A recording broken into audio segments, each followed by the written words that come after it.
Is telling us that one nation, one election bill could be introduced by the government in the current winter session, or it could be in the next session. But here's what we're hearing. The government foresees that this bill may be sent to a joint parliamentary committee for detailed discussion, much like the Waqf Amendment Bill, in which case the whole process, of course, is a lengthy one, could take time. The Cabinet has already approved the report of the Ramnath Kovind Committee on One Nation, One Election. So the government wants to push forward with it, wants a consensus to be reached on the bill. So we are hearing from our sources that it could be brought up in the winter session itself, so that even if it goes to a JPC, to a Joint Parliamentary Committee, for further scrutiny, for further discussion, that can start. The process can start right away, and you could see One Nation, One Election becoming a reality sooner rather than really later. Now, this is the information we're picking up right now. Remember that a JPC will have representatives of all political parties, so thereby the government hopes that with a JPC there will be a discussion and consensus that will be reached. Piyush Mishra is joining us live with more details on this. Piyush, what are you picking up from your sources? What are the chances of this bill being brought in this very session, in the winter session? Well, what sources are telling us, Akshata, is that either in this session or in next session, the government is likely to introduce this bill in Parliament. Remember that the committee, One Nation, One Poll committee, which was led by former President Ramnath Kovind, had already submitted its report, and the Cabinet had cleared the report. Now, when this report has been cleared, we can expect the government to table this bill. Remember that the Ramnath Kovind committee had sought responses from various political parties, and maximum of them had supported the notion of One Nation, One Poll. Now, what we're also learning from our sources is that after tabling this bill on the floor of the House, this bill could be referred to Joint Parliamentary Committee, where the suggestions of various stakeholders are likely to be taken by the Joint Parliamentary Committee, and speakers, intellectuals, and many other people likely to be called in before JPC, where the JPC is going to seek their suggestions. So most likely it's going to be in this session or in next session, but certainly it's going to be a lengthy process, but everything will be clear only after the bill is tabled in Parliament. Remember that in Waqf Amendment Act also we are seeing how the JPC is taking views of various Exactly, and it's taking time, which is why perhaps the government wants to push forward in this very session and then ensure that whatever consultations, discussions need to happen with the JPC, that's also moved forward. Remember that this is something that the government has been on a mission on. One Nation, One Election. Prime Minister Modi had spoken about this also earlier this year. Listen in to what the Prime Minister had to say. देश ने बार बार चुनाव इस देश की प्रगति में रुकावट बन रहे हैं, गतिरोध पैदा कर रहे हैं. आज कोई भी योजना को चुनाव के साथ जोड़ देना आसान हो गया है, क्योंकि हर 3 महीने 6 महीने कहीं न कहीं चुनाव चल रहा है. कोई भी योजना जाहिर करोगे आप तो मीडिया में देखेंगे चुनाव आया तो फलाना हो गया, चुनाव आया तो फलाना हो गया. हर काम को चुनाव के रंग से रंग दिया गया है, और इसलिए देश में व्यापक चर्चा हुई है. सभी राजनीतिक दलों ने अपने विचार रखे हैं. एक कमेटी ने बहुत बढ़िया अपना रिपोर्ट तैयार किया है. वन नेशन वन इलेक्शन के लिए देश को आगे आना होगा. Now, I'm sure all of you are wondering, what exactly is the One Nation, One Election proposal? How does it work? How can you have the entire country going into elections at one point in time? Well, it rests really on one crucial pivot, which is the possibility of improved governance. And that's what the message of Prime Minister Modi has constantly been, about One Nation, One Election, ensuring efficiency. We explained to you all the details you need to know about how One Nation, One Election actually works. What exactly is One Nation, One Election? To break it down for you, the concept here refers to holding simultaneous polls across the country. In fact, the proposal is to conduct elections for Lok Sabha as well as the state assemblies all at the same time. In India, the general elections to elect the members of parliament and state assembly polls are all held separately when the tenure of the incumbent government comes to an end or when it gets dissolved for some reason. Now, the concept, however, does not encompass panchayat elections or state municipality elections and by-election. Notably, One Nation, One Election concept is certainly not new. It was already in practice until 1967. In fact, India has held simultaneous polls even before. General elections and elections to the state assemblies were held together in 1952, in 1957, in 1962, and in 1967. The inception of this concept. In 1983, the Election Commission of India, the ECI, had suggested simultaneous elections. In 2003, Prime Minister Atal Bihari Vajpayee took up the matter with the Congress President Sonia Gandhi. However, there wasn't much headway there.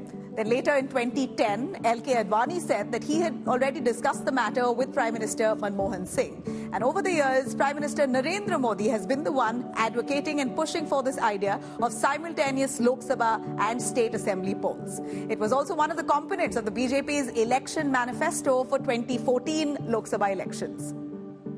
Now, the pros and cons to it. Supporters of the one nation, one election often underline that once implemented, it would bring down the overall expenditure on the electoral process. As per reports, a whopping 60,000 crores was spent on the previous 2019 Lok Sabha elections.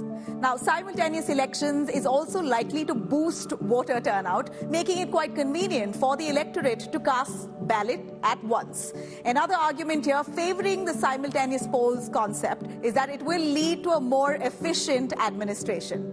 During elections, the entire state machinery focuses on conducting a free and fair electoral process, which finally impacts the everyday administration because officials are, of course, engaged in polling duties. Now, the idea of one nation, one election is expected to bring consistency and continuity in policies as well as programs of the government. Now, the cons to it. This exercise is easier said than done. Holding just one mega election would be too complex an exercise in a huge and a diverse country like ours, India. The biggest challenge, of course, in the way of the one nation, one election is to sync the terms of the various state assemblies with those of Lok Sabha. The plan raises, of course, serious questions here. What would happen if the central or state government collapses mid-tenure? Would elections be held again in every state, or will there be precedence rule that will be imposed? The idea of one nation, one election does not square with the concept of federalism, as it is established on the notion that the entire nation is one, contradicting the content of Article 1, which envisages India as a union of states. Additionally, there is worry that regional issues might just get overshadowed. It may be just sidelined by national issues affecting the electoral outcome at the state level. Also, regional parties would in fact not be able to compete hard enough with national parties when it comes to election expenditure and strategy. A 2015 study by the IDFC Institute found a 77% chance that the winning political parties or alliance will win both the Lok Sabha and the Assembly elections in the state when held together. Constitutional amendments. The Constitution also fundamentally does not allow simultaneous polls. 5 articles in the Constitution and the Representation of People's Act 1951 would have to be amended, and for this, every recognized state and national party would have to agree to this very change.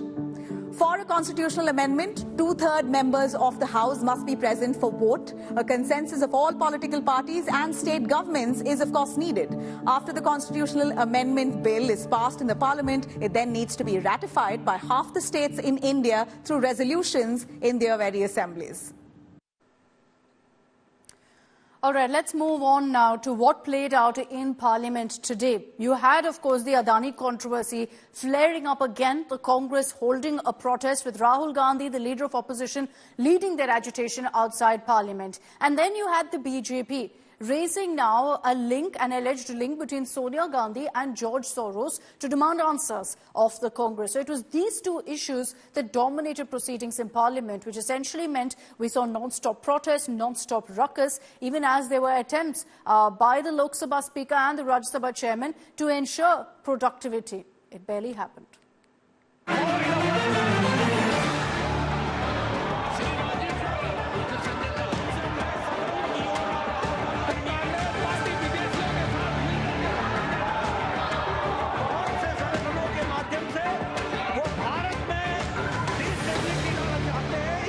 It was a stormy Parliament session on Monday with both the Congress and BJP training guns at each other. Philanthropist billionaire George Soros and his alleged links to Congress resonated in the Rajya Sabha, with the BJP taking the fight straight to Sonia Gandhi. George Soros के funding process से जो forums और जो foundation propagate करते हैं उसको यहाँ पर कांग्रेस का वरिष्ठतम नेता उनको उठाता है, कांग्रेस टूल बन रही है। लीडर ऑफ द हाउस बोले, उन्होंने जो बोले वो सरासर झूठ है और वो खुद गद्दारी करते हैं और ब्रिटिशों के साथ उनके एजेंट बनके काम करते और देश के लिए जिनका कोई कॉन्ट्रीब्यूशन नहीं। The BJP claims that former Congress President Sonia Gandhi is associated with an organization financed by Soros, alleging that she was co-president of the Forum of the Democratic Leaders in Asia-Pacific Foundation. The BJP says that Sonia Gandhi was associated with an organization that has backed the idea of Kashmir as a separate nation, and that her chairmanship of the Rajiv Gandhi Foundation led to a partnership with the George Soros Foundation. Whether it is Rahul Gandhi ji, Sonia Gandhi ji, or Shashi Tharoor ji, or anybody, I am not into any particular individual. What I am saying is, anybody found to be colliding with or working in tandem with anti-India elements must be countered unitedly by all political parties, in fact, every citizen of India. Outside Parliament, the Congress is keeping up the heat on the Adani issue. The Congress led a protest against the Modi government, demanding a joint parliamentary probe into the Adani issue. Members of Parliament Manikam Tagore and Saptagiri Sankar Ulaka posed as Prime Minister Modi and Gautam Adani, as leader of the opposition in the Lok Sabha Rahul Gandhi indulged in some mock grilling. आजकल क्या हो रहा है भाई? मैं जो भी बोलता हूँ पार्लियामेंट क्यों नहीं चलने दे रहे हैं? हम सारे ऑपोजिशन को मतलब वो आदमी गायब है, ये बड़े सीरियस लग रहे हैं, कम बोलते हैं आजकल, थोड़ा टेंशन में है। While the BJP has been accusing the Congress of hatching a conspiracy against India, the Congress has been countering with this cronyism charge. कि जो कुछ घटनाएं जॉर्ज सोरेस, उनका ऑर्गेनाइजेशन और उनसे जुड़े हुए विदेशी संस्थान कर रहे हैं, वो भारत में अस्थिरता पैदा करने की एक देशद्रोह के समकक्ष साजिश है। अगर ऐसे लोगों के साथ आपका संबंध है तो मैं कांग्रेस के शीर्ष नेतृत्व से पूछना चाहता हूं, क्या आपका शीर्ष नेतृत्व देशद्रोहियों के साथ है? This kind of diversionary tactics to save Adani is the story now. This past 3 days, we can see that BJP don't want the parliament to function. They want the parliaments to be adjourned. The United States has rejected the BJP's allegations that organizations funded by its State Department and elements in the American deep state were behind attempts to destabilize India. Rajya Sabha Chairperson Jagdeep Dhankhar has now called for a meeting of senior leaders of opposition and government tomorrow at 10:30 a.m. We'll have to wait and watch what is going to happen tomorrow when both the houses resume. This is Piyush Mishra in Delhi for India Today. So what is this allegation that the BJP is now putting forth against the Congress and naming Sonia Gandhi, but of course previously also linking Rahul Gandhi and several others? Let's explain it to you.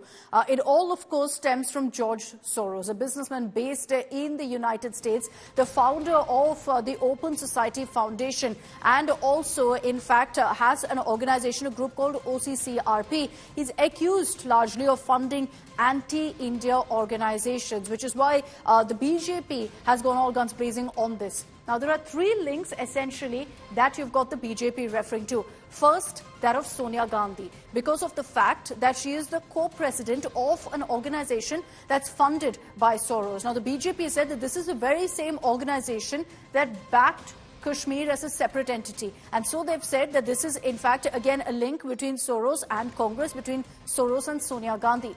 As far as Rahul Gandhi is concerned, this has been an attack on Rahul for the last many, many months. Now, for starters, the fact that a briefing, an Adani briefing that Rahul Gandhi had done was telecast by OCCRP, a firm that is, in fact, with George Soros. He's also accused of fostering close ties with Soros. Again, remember, these are allegations being put forth by the BJP. And then you have Shashi Tharoor, Congress MP, who referred to Soros as an old friend.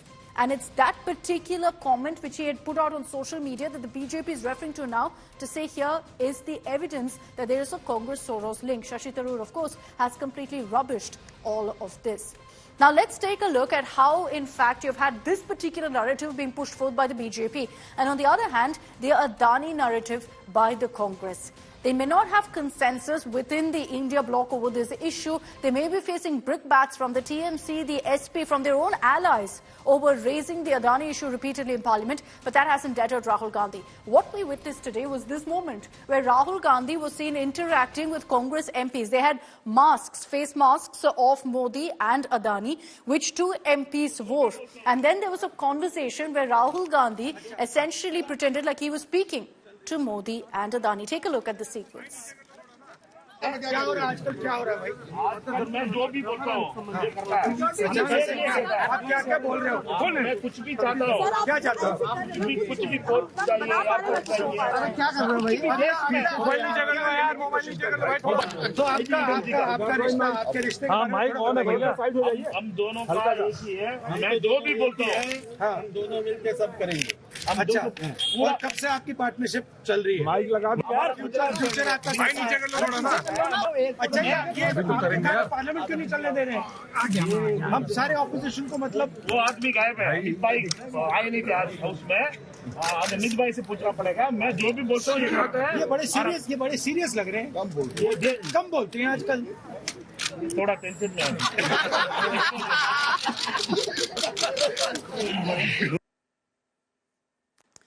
Okay, so let's bring in Maushmi Singh, who's joining us live with more details on this. Maushmi, every single day, we of course see protests taking place outside Parliament on this issue. Today, it took an interesting turn with Rahul Gandhi there, conversing with two Congress MPs who were impersonating Modi and Adani. But what's very clear is that the Congress isn't backing off for this fight. You have the BJP raising Soros, but the Congress saying we'll put our focus on Adani irrespective of what allies think, irrespective of any pressure. Absolutely, so the attack of the Congress is very clear-cut. They know that this is the issue that actually attacks the Prime Minister's anti-corruption crusader image. And that's why the Congress has gone all hammer and tongs about it, despite, they feel that the Trinamool Congress or the Samajwadi Party have not rallied behind the Congress party in the entire India bloc. So-called India bloc protest. And here you can see that they've been adopting innovative ways to, capture attention as far as, their protest is concerned. We saw them wearing jackets with stickers of Adani safe hai, Adani Modi ek hai.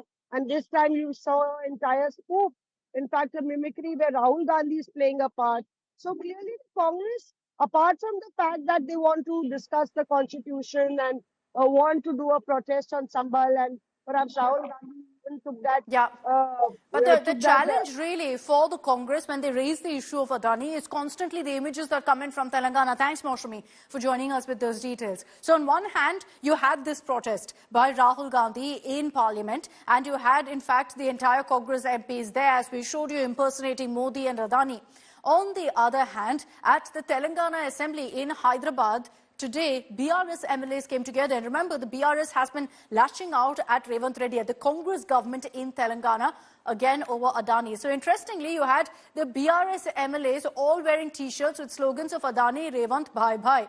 What happens then? They weren't allowed to protest. They were immediately detained. These leaders were stopped at the entrance and detained by the police, including K.T. Ramarao, who's the BRS working president. All of them were detained. And it leads to obvious questions here. On one hand, you've got Rahul Gandhi going on raising the issue of the Adani controversy in Parliament, slamming the government, saying they're not allowing us to speak in Parliament on this. And on the other hand, it's essentially that the tables have turned in Telangana, where the BRS is saying that the moment we raise the issue of Adani, we are immediately taken into custody.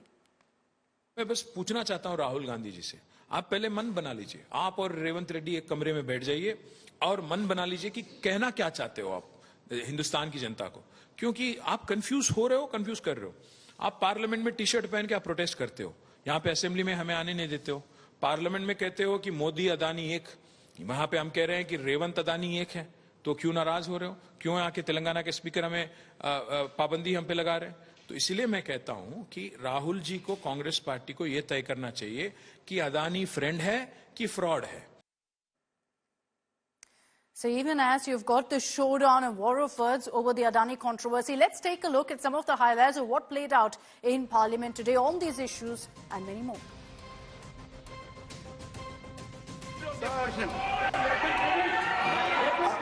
Sir, जो leader of the house बोले, उन्होंने जो बोले वो सरासर झूठ है और वो खुद गद्दारी करते हैं और ब्रिटिशों के साथ उनके एजेंट बनके काम करते और देश के लिए जिनका कोई कंट्रीब्यूशन नहीं. This is most unfair. You have rejected the notice, all notices. You want the business of the house. He is raising an issue which you have rejected. And it is very clear, it's very clear, this is all part of a game plan to raise this issue and have this entire house adjourned. Sir, please don't be party to this. Sir, you are the chairman. Don't be party to this. Sir, don't be party to this. You are the chairman. You are the protector. Don't become party to this. I pleaded with everyone. Now you are preaching scriptures. No. At that time you did not have this rule with you, rule book with you. No. We can't have a convenient mode. We cannot have a situation. Yes, I will paralyze. No one should paralyze the house. No, nothing is going on record. Sanjay, come on. मेरा आपसे आग्रह है कि ये सदन का समय होता है. माननीय सदस्य प्रश्नकाल को चलने दें. प्रश्नकाल नहीं चलने देना चाहते आप, सदन नहीं चलाना चाहते आप. मेरा आपसे आग्रह है कि प्रश्नकाल में किसी विषय को नहीं उठाया जाता. मैं पुनः आपसे आग्रह कर रहा हूं. प्रश्नकाल सबसे महत्वपूर्ण समय होता है. देश चाहता है सदन चले, सदन की कार्रवाई चले. आप सदन में गतिरोध पैदा कर रहे हैं. आप सदन नहीं चलना चाहते, सदन नहीं चलाना चाहते. आप सदन की कार्रवाई 12 बजे तक के लिए स्थगित की. संजय सिंह जी, आप यहाँ टेबल को ऊपर उठ करके नाचने वाले, आप क्यों बता रहे हैं हम लोगों को ये हाउस डिसिप्लिन से चलना चाहिए? आप यहाँ हमारा पार्टी को आप पाठ पढ़ाने का कोई जरूरत नहीं है.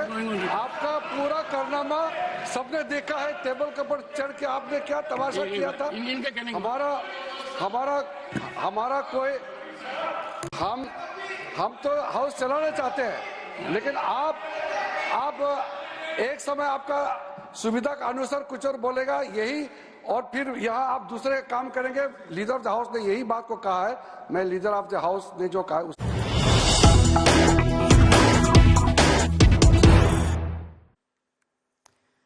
Now remember that 2 days have been allotted for a discussion on Constitution Day or debate on the Constitution in both houses of the Parliament. Now in the Lok Sabha it will be on the 13th and 14th December, and Prime Minister Modi will also be speaking in this discussion on 14th December on Saturday in the Lok Sabha. Defence Minister Rajnath Singh will be starting off the discussion for the BJP. Home Minister Amit Shah will start off the discussion in the Rajya Sabha, which is a day later. Remember that in the Rajya Sabha, the discussion is slated to happen on 16th and 17th. So on 16th December, that's on Monday, next Monday, Home Minister Amit Shah will be speaking in Rajya Sabha. So obviously this is going to be a big talking point. It's expected from the Congress that Leader of Opposition Rahul Gandhi also will be speaking. So brace yourself for that big showdown, which we witnessed also in the general elections over Samvidhan, over Constitution. That's something that we will witness now in Parliament over the next few days. Now, that will be an interesting debate to watch out for. But let's also, while we focus on what's happening in Parliament and the big political takeaways, there's been a lot of focus on the India bloc and how they've been completely disjointed on their narrative in Parliament and on several other issues. Now mired in several internal conflicts, one over who should lead their coalition, and what's triggered that is Mamata Banerjee's proposal saying she should lead the India bloc. And this has left opposition ranks, essentially the alliance, in turmoil.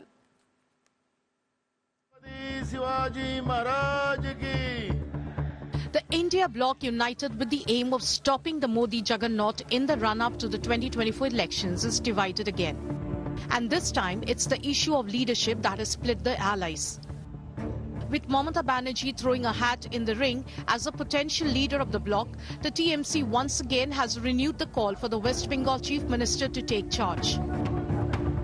Narendra Modi, BJP versus the Congress, they have only 10% strike rate. Right. If you look at the BJP and the Trinamool Congress, with Mamata Banerjee leading the Trinamool, it's 70%. The firebrand leader who can give a challenge to Narendra Modi ji is Mamata Bandyopadhyay. The chorus for Mamata Banerjee to lead the India alliance got louder after the Maharashtra Vikas Aghadi's absolute decimation in the state assembly elections. With Congress proving to be the weakest link, once again, Shiv Sena Uddhav Thackeray faction and the NCP Sharad Pawar faction too are rooting for Mamata Banerjee now. RJD, on the other hand, has put forward Lalu Yadav's name. Bihar में RJD Shri Tejashwi Yadav ji नेतृत्व कर रहे हैं। Driving seat पर RJD है और बिना आदरणीय लालू प्रसाद जी के बिहार में भाजपा के खिलाफ लड़ाई की कल्पना भी नहीं की जा सकती है। Congress President Mallikarjun Kharge is the leader of the India bloc right now, but it's knives out for Rahul Gandhi too. Samajwadi Party leader Ram Gopal Yadav has questioned the Congress MP's credibility as a leader. नहीं, राहुल गांधी तो अब भी India गठबंधन के नेता नहीं। राजनीति में कोई साधु संत तो बन के आते नहीं। सब पद चाहते हैं, चाहे लोकसभा का चुनाव हो चाहे विधानसभा के चुनाव हो। कांग्रेस ने कहीं अच्छा परफॉर्म कर नहीं पाया, तो संभवतः ये लोगों में चर्चा रहती है कि हो सकता है कि नेतृत्व में परिवर्तन किया जाए। बिना गठबंधन के इन तिकड़मी लोगों को हराया नहीं जा सकता। The Congress also finds itself isolated when it comes to the Adani row. Both the TMC and the SP stayed away from Congress's protest again on Monday. We are not concerned about the downfall of Congress party or failure of the leadership of Sri Rahul Gandhi. The Congress party as well as the members of the India alliance, they have already told that Rahul Gandhi has failed in taking the alliance together or to lead the alliance. Smarting after stopping the BJP juggernaut at 240 in the general elections, the recent reverses in Haryana and Maharashtra have widened the cracks in the opposition. Will these fault lines get bigger, or can these parties find common ground again? Bureau Report, India Today. First images coming in of Foreign Secretary Vikram Misri meeting with the Bangladesh interim government head Mohammad Yunus in Dhaka. This comes after his meeting with the Bangladeshi Foreign Secretary, but this meeting very, very crucial. In fact, the details we have is that essentially this was a courtesy meeting, and that's the first picture on your screen of Vikram Misri with Mohammad Yunus, who is the chief advisor right now, the head of the government right now. Now remember that India sent across a very strong message, has repeatedly issued statements on what's happening in Bangladesh with regards to the attack on minority Hindus, and also a foreign secretary, while in Dhaka, in Bangladeshi soil, has raised this issue with his counterpart, expressing concern and also saying that these repeated incidents was something we raised as well. Listen in to what Vikram Misri said earlier in his briefing. We also had the opportunity to discuss certain recent developments and issues, and I conveyed our concerns, including those related to the safety and welfare of minorities. We also discussed some regrettable incidents of attacks on cultural, religious, and diplomatic properties. A constructive approach on all these issues by the Bangladesh authorities, and we look forward to moving the relationship forward in a positive, forward-looking and constructive. I emphasized that India desires a positive, constructive and mutually beneficial relationship with Bangladesh. We have always seen in the past, and we continue to see in the future, this relationship as a people-centric and people-oriented relationship, one that has the benefit of all the people as its central motivational force. This is reflected on a daily basis in the development projects that have been executed on the ground in Bangladesh and that continue to be developed. It is also reflected in the mutually beneficial engagement we have on a whole set of issues ranging from trade, commerce, connectivity, power, water and energy, and development cooperation, consular cooperation and cultural cooperation. There is no reason why this mutually beneficial cooperation should not continue to deliver in the interests of both our peoples. And to that end, therefore, I have underlined today India's desire to work closely with the interim government of Bangladesh authorities. Okay, let's move on now and get you details of what's happening in Syria. Over the weekend, we've seen the collapse of the Assad regime after 24 years of being in power. So now, essentially, it's a rebel group that's in control in Syria. Al-Assad had to flee from capital Damascus, and there were a lot of questions about exactly where he is. Now, the information that's come in is that he's currently in Russia. As Russia has offered him asylum, he and his family are in Moscow.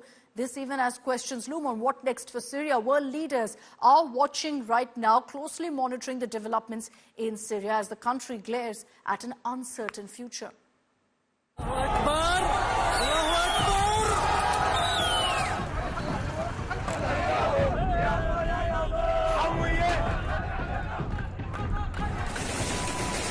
After 13 years of civil war in Syria that killed over 5 lakh people, a decade-long regime succumbs.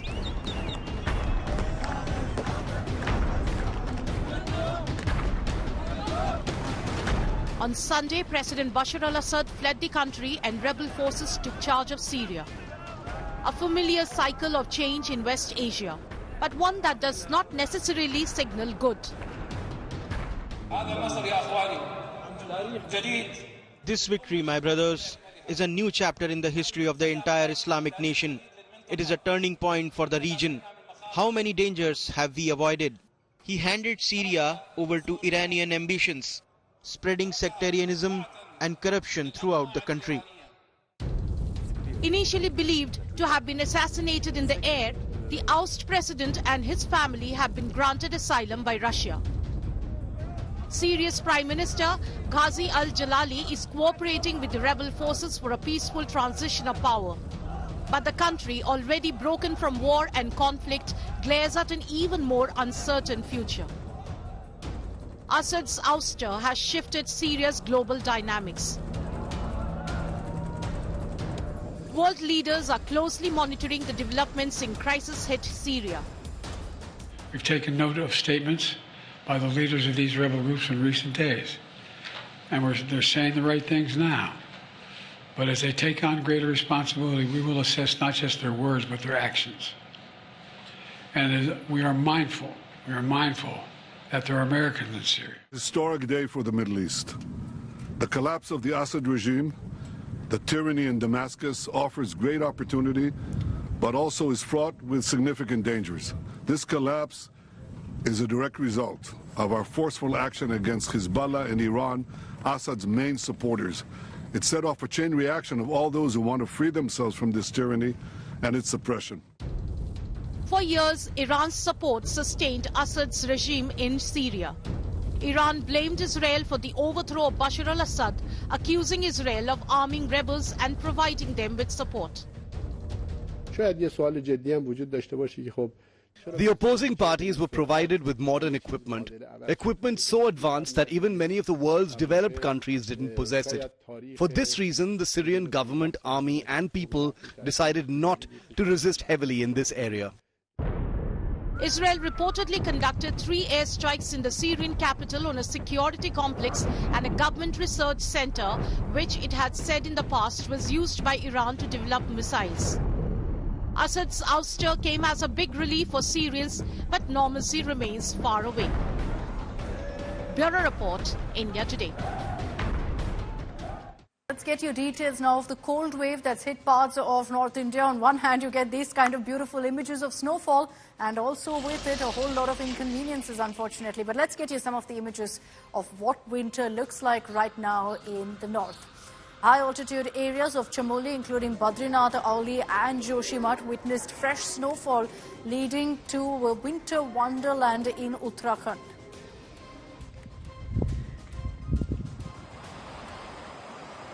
The Queen of Mountains, Mussoorie, experienced its first December snowfall in over a decade. The Met Department forecast rain and heavy snowfall across Uttarakhand's hilly regions on December 8th and 9th.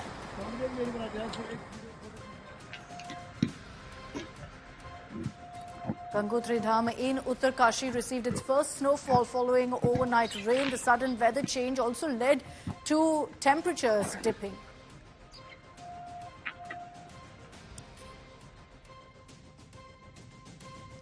These are images from Chakrata of Uttarakhand in the high-altitude areas where you had fresh snowfall being reported. Tourists have gathered in these areas in a large number to witness the snowfall.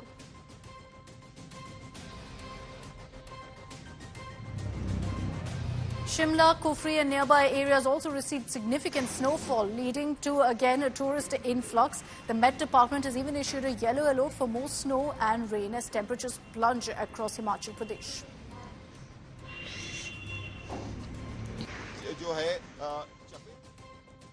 And in Kashmir's Kupwara also, the Met Department has predicted that the cold wave will intensify further.